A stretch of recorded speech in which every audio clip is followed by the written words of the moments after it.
Good morning to all.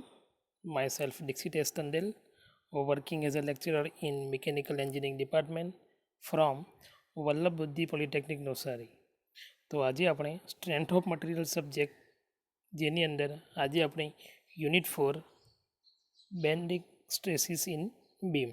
Okay, તો unit 4 stresses in બીમની અંદર આપણે બેન્ડિંગ સ્ટ્રેસની વાત કરીશું.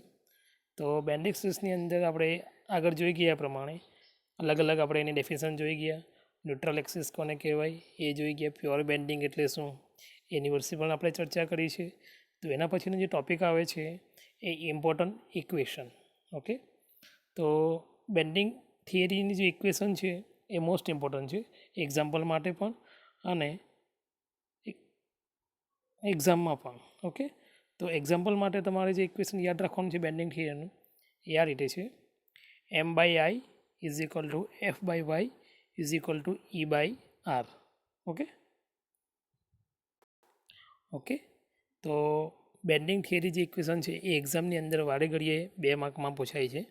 તો ઇક્વેશન લખવાનું છે અને ઇક્વેશનની નીચે આપેલું જે ટર્મ છે એ આપણે લખવાની છે. ઓકે, તો M/I is equal to F/Y is equal to E/R જે આપણું બેન્ડિંગ ઇક્વેશન છે, જ્યાં M બરાબર moment of resistance or bending moment. Okay, બીજું છે I એટલે moment of inertia about x axis. Okay, અહીંયા ધ્યાન આપજો. ઓનલી આપણે લેવાનું જે મોમેન્ટ ઓફ ઇનર્શિયા છે એક્ઝામમાં એક્ઝામ્પલની અંદર જે કાઉન્ટ કરવા માટે આઈની વેલ્યુ એ ઓનલી એક્સ એક્સિસ માટે, એટલે જો રેક્ટેંગલ સેક્શન હોય તો BD³/12 અને જો સર્ક્યુલર સેક્શન હોય તો π/64 d⁴ અથવા π/64 capital D⁴ minus small d⁴. Okay, તો એ આપણે ઓનલી એક્સ એક્સિસ માટે લેવાનું છે. બીજું જે એફ જે છે, એફ જે તમારું છે એ બેન્ડિંગ સ્ટ્રેસ જેનો યુનિટ છે ન્યૂટન પર mm². ઓકે, વાય જે છે એ distance from the extreme fibre from the neutral axis, એટલે ન્યુટ્રલ એક્સિસથી કોઈ ફાઇબર સુધીનું. ઓકે, ધારો કે આ તમારી ન્યુટ્રલ એક્સિસ છે તો ન્યુટ્રલ એક્સિસથી કોઈ ફાઇબર સુધીનું અંતર એ તમારું થશે વાય. ઓકે, બીજું છે કેપિટલ E એટલે મોડ્યુલસ ઓફ ઇલાસ્ટિસિટી, બધાને ખબર જ છે. ઓકે, કેપિટલ R એટલે radius of curvature of beam. Okay, capital R એટલે radius of curvature of beam જે આપણને મળશે mmની અંદર. તો આ જે ઇક્વેશન છે M/I is equal two FB/Y is equal two E/R અથવા M/I is equal two F/Y is equal two E/R, A equation આપણે યાદ રાખવું જરૂરી છે. ઓકે, સો નેક્સ્ટ તો આપણે અલગ અલગ પ્રકારના બીમની આપણે વાત કરી કે તમને કદાચ સરે ચેપ્ટરની અંદર કરાવ્યું હશે ડિફરન્ટ ટાઈપ્સ ઓફ બીમની અંદર. સ્લોપ એન્ડ ડિફ્લેક્શનની અંદર તમારું જે ઇક્વેશન આવી જાય છે બીમના, એ જ બીમની આપણે અહીંયા પણ વાત કરવાના છીએ. ઓકે, તો simply supported beam with central point. Okay, તો સિમ્પલી સપોર્ટેડ બીમ એટલે કોઈક સીધી લાઈન હશે હોરિઝોન્ટલ, ત્યાંથી 2 સપોર્ટ આપી દેવાના, એક સપોર્ટ અને બીજો સપોર્ટ. ઓકે, એ આ જે બીમ છે એ આપણે સિમ્પલી સપોર્ટેડ બીમ છે. ઓકે, તો સિમ્પલી સપોર્ટેડ બીમ ઉપર આ 2 વચ્ચેની જે લેન્થ છે એને કહેવાય સ્પાન. ઓકે, જેને કહેવાય છે સ્પાન. તો આ જે ઇક્વેશન છે એ આપણું ઇક્વેશન છે મેક્સિમમ બેન્ડિંગ મોમેન્ટનું.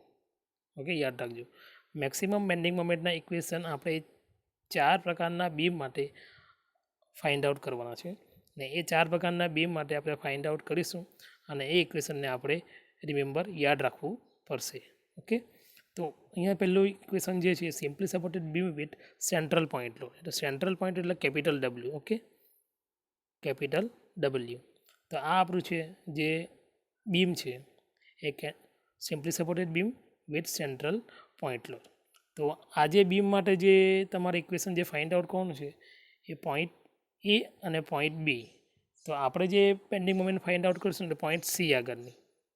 ઓકે, તો પોઈન્ટ C આગળની જે બેન્ડિંગ મોમેન્ટ તમે એમની અંદર ફાઇન્ડ આઉટ કરી ગયા છે, જમણી બાજુની બેન્ડિંગ મોમેન્ટ બરાબર ડાબી બાજુની બેન્ડિંગ મોમેન્ટ, અથવા clockwise bending moment is equal to anti clockwise bending moment, એ રીતના તમે ફાઇન્ડ આઉટ કરી હશે. ઓકે, તો અહીંયા જ્યારે આપણે ફાઇન્ડ આઉટ કરીશું તો મેં તમને M is equal to force into perpendicular distance. Okay, જો તમે અહીંયા જોશો તો સેન્ટર પોઈન્ટ ઉપર ફોર્સ લાગે છે.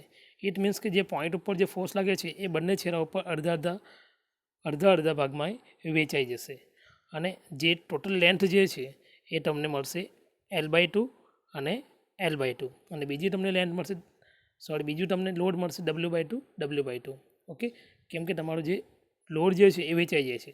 તો બેન્ડિંગ મોમેન્ટના સૂત્ર પરથી MB is equal to force into perpendicular distance. તો પરપેન્ડિક્યુલર ડિસ્ટન્સની આપણે વાત કરીએ તો ફોર્સ ઇન્ટુ પરપેન્ડિક્યુલર ડિસ્ટન્સ એટલે આપણું ફોર્સ થશે આપણું W/2 ઇન્ટુ ડિસ્ટન્સ કેટલા ઉપર લાગે છે તો L/2 ઉપર લાગે છે. તો આપણું જે બેન્ડિંગ મોમેન્ટ થશે કેપિટલ WL/4. કોના માટે? તો જે simply supported beam with central point load છે એના માટેનું જે ઇક્વેશન તમને મળશે એમનું એ મળશે W/L/4. ઓકે, યાદ રહેશે W/L/4. ઓકે,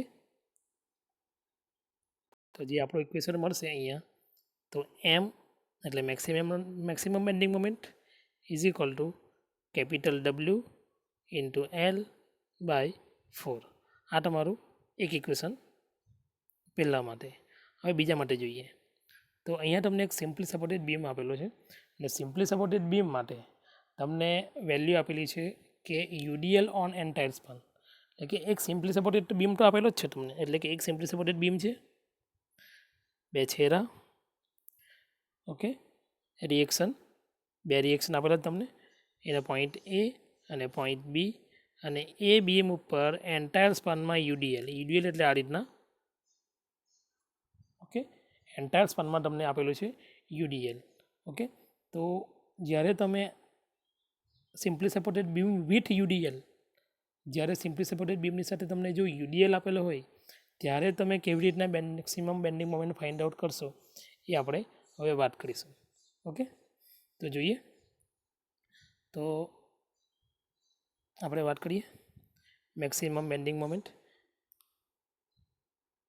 બરાબર છે, તો એમ ઇઝ ઇક્વલ ટુ કયા પ્રકારનો ફોર્સ લાગે છે તો UDL લાગે છે ને જ્યારે UDL લાગતો હોય તો UDLને આપણે પોઈન્ટ લોડમાં કન્સિડર કરવું પડે. એટલે આપણો આ જે ભાગ જે છે UDL એ આપણો પોઈન્ટ લોડમાં કન્સિડર થાય. એટલે આ જે સેમ વાત જે થઈ WL/2 આટલા ભાગમાં આપણને વેલ્યુ મળશે. પ્લસ કે આ જે પોઈન્ટ C આગળ જે તમારું બેન્ડિંગ મોમેન્ટ લાગે છે એ બેન્ડિંગ મોમેન્ટ કંઈક આ રીતે હશે. આપણે જોઈએ તો small w into L/2 into L/2 minus W into L/2 into L/4. Okay, તો આનું આપણે સિમ્પ્લિફિકેશન જ્યારે આપીએ ત્યારે small w L²/4 minus small w L²/8. Okay, હવે આ બંનેનો લસા લેતા એટલે LCM આપણે જ્યારે લઈશું ત્યારે આપણને જે વેલ્યુ મળી છે સ્મોલ w L²/8. તો આપણી જે બેન્ડિંગ મોમેન્ટ છે કયા બીમ માટે, આપણી જે બેન્ડિંગ મોમેન્ટ છે એ simply supported beam with UDL તેના માટેનો આપણો સૂત્ર છે. Okay, M is equal to small w L²/8. આ સૂત્ર આપણું થશે. ઓકે, આ સૂત્ર જ્યારે આપણું થશે બેન્ડિંગ મોમેન્ટનું. ઓકે, તો ફરીથી લખી લઈએ આપણે.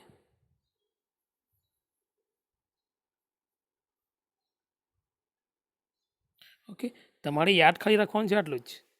એમ is equal to small w L²/8.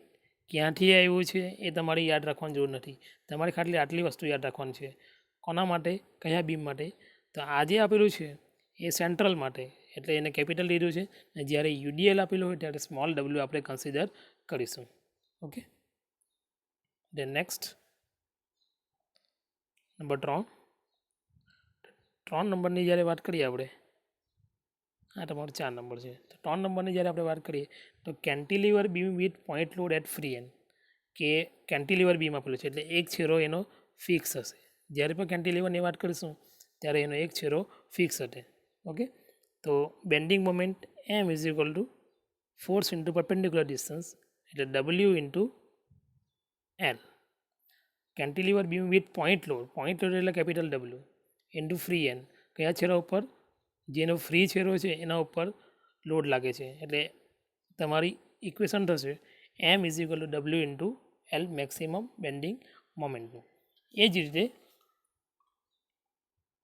Cantilever beam with UDL on entire span, જ્યારે યુડીએલ એન્ટાયર સ્પાન ઉપર લાગે છે ત્યારે એનું વેલ્યુ થશે eight point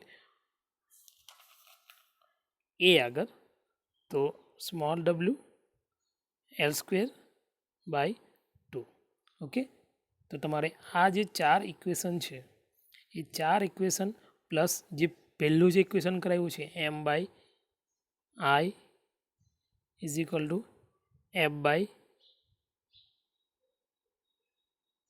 okay, E by R, sorry, E by R ને એફ બાય વાય. તો આ જે ઇક્વેશન છે તમારે યાદ રાખવાનું, પ્લસ આ નાના 4 ઇક્વેશન. ઓકે, તો તમે નોટ ડાઉન કરી દેશો, અને નેક્સ્ટ જ્યારે પાછો લેક્ચર આવશે ત્યારે આપણે એના એક્ઝામ્પલ વિશે આપણે ચર્ચા કરીશું. Okay, thank you.